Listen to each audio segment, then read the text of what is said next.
Assalamualaikum warahmatullahi wabarakatuh.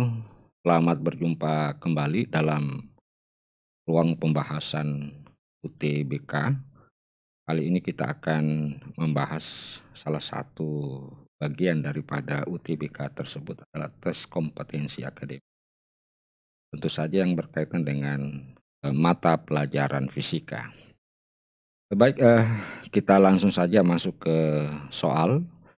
Nah, ada sebuah soal yang menyatakan bahwa Eee, kalorimeter yang memiliki kapasitas kalor sebesar 50 kalor per derajat Celcius berisi 200 gram air yang bersuhu 20 derajat Celcius.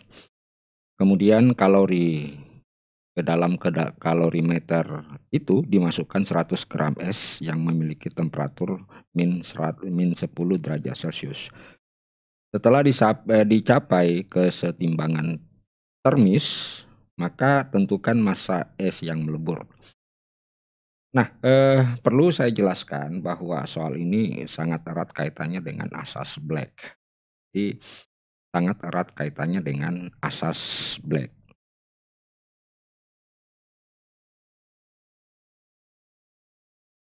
Nah, asas Black ini kan tentu, menyatakan bahwa jumlah kalor yang dilepas itu sama dengan jumlah kalor yang diterima.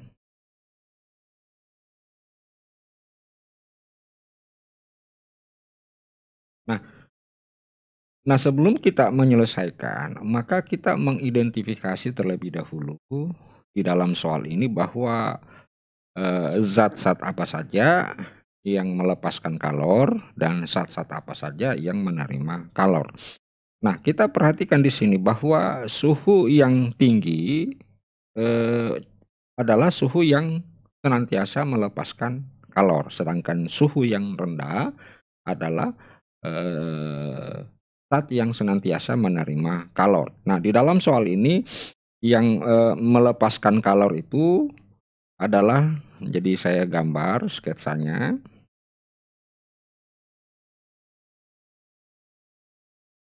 adalah kalorimeter. Jadi kalorimeter yang berisi air. Jadi yang melepaskan kalor itu adalah satu kalorimeter,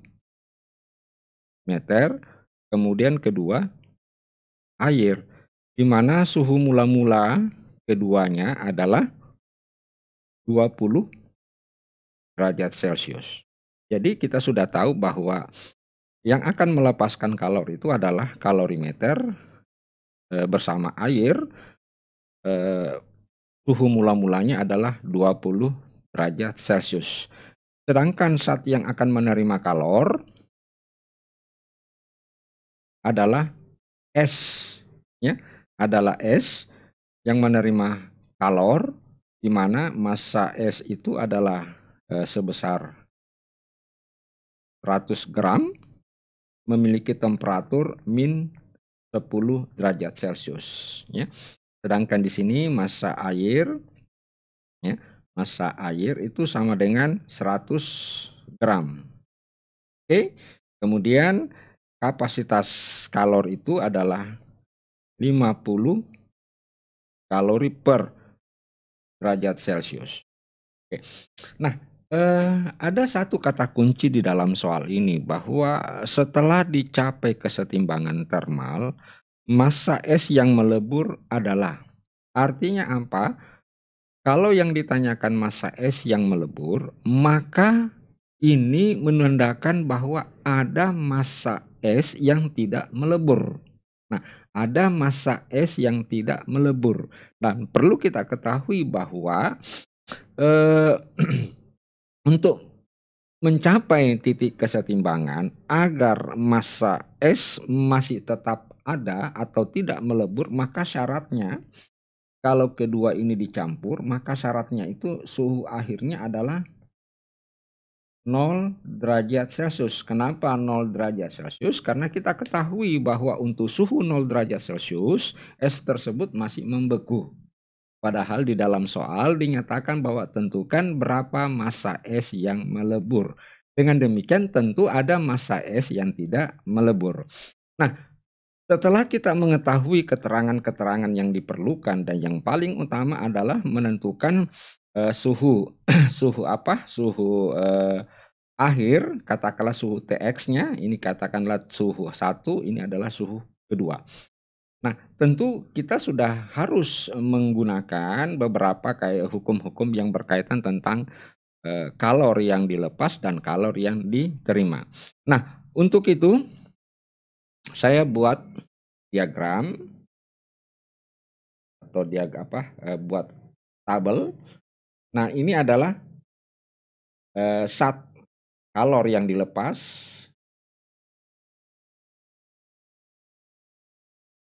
dan katakanlah ini adalah tabel yang ini adalah kalor yang diterima.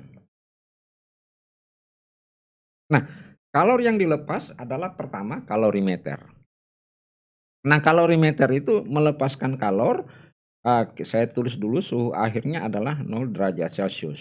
Sedangkan suhu mula-mula ini T1 adalah 20 derajat Celcius dan suhu T2 ini adalah min 10 derajat Celcius.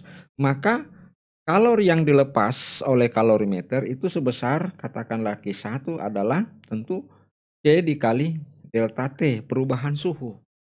Nah, C itu adalah kapasitas panas. Jadi berapa banyak yang dikeluarkan, yang dilepaskan kalor yang dilepaskan berdasarkan perubahan temperatur.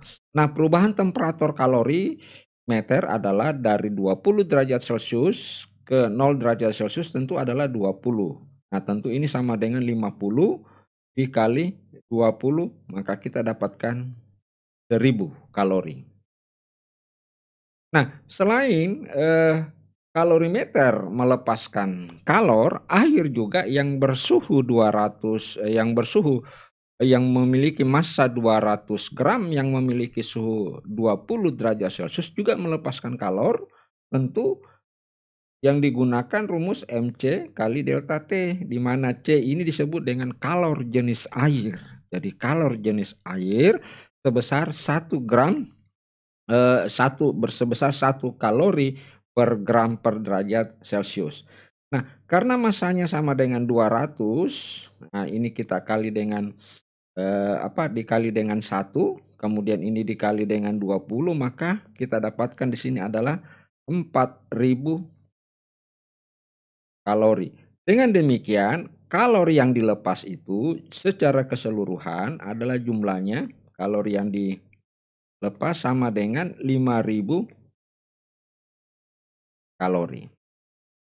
Oke, nah selanjutnya kita lihat untuk es sendiri. Pertama, untuk es itu ada 2 peristiwa yang terjadi. Pertama, peristiwa kenaikan temperatur es dari min 10 derajat Celcius sampai 0 derajat Celcius. Jadi sampai 0 derajat Celcius artinya es tersebut masih dalam bentuk padatan. Sehingga kalori yang diterima oleh es untuk menaikkan suhu dari min 10 derajat Celcius sampai 0 derajat Celcius adalah, kita sebutnya adalah Q3, tentu adalah MS kali CES. Nah, kita tahu dalam tabel bahwa kalor jenis es itu adalah 0,5. Nah, ini sama dengan 100 gram, ya. Ini sama dengan 0,5. Kenaikan temperaturnya adalah 10 derajat Celcius. Kenapa? Dari min 10 ke 0. Jadi sama dengan 500 kalori. Nah, kemudian Q4. Setelah es mencapai suhu 0 derajat Celcius dalam bentuk es, kemudian dia melebur. Melebur tentu digunakan persamaan massa es dikali dengan kalor lebur. Massa es itu kita tidak tahu, jadi massa es yang melebur kita sebutkan katakanlah L, ya. Massa es yang melebur kita tidak tahu, justru itu yang ditanyakan. Nah, kita tulis ml, sedangkan kalor leburnya sama dengan 80 di 4. Sehingga kalau dijumlahkan semua, maka kita dapatkan 500 ditambah ml kali 80. Nah, asas Black menyatakan bahwa kalori yang dilepas sama dengan kalori yang diterima.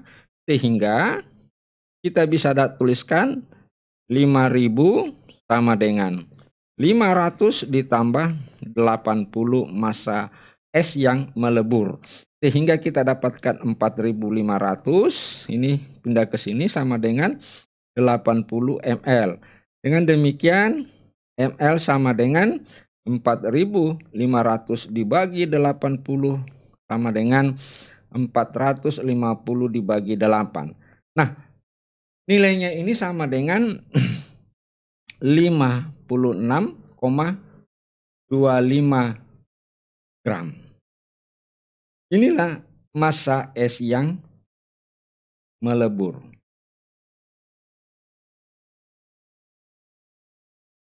Dan tentu saja jawaban kita adalah bahagian B. Jadi 56,25 gram.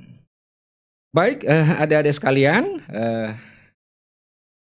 siapapun yang menyaksikan video ini, saya cukupkan. Insya Allah kita akan lanjutkan kembali pada bagian kedua untuk soal-soal yang lain. Dan saya akhiri, mohon maaf segala kekurangannya. Sekian, wassalamualaikum warahmatullahi wabarakatuh.